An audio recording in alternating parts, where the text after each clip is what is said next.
Hey guys, update lang tayo. So ayun day dalawa nila and habang sinisilip natin sila sa aquarium mukhang enjoy itong isang crayfish, magmukbang ng hornwort, isang uri ng aquatic grass na isa daw sa paborito nila kainin.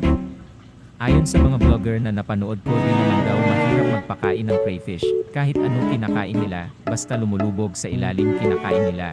Ang pinapakain ko nga sa kanila ay o tatlo galing sa seller na binigay sa amin and purot lang pwede di kailangan damihan. Please support MY video, follow and share. Salamat.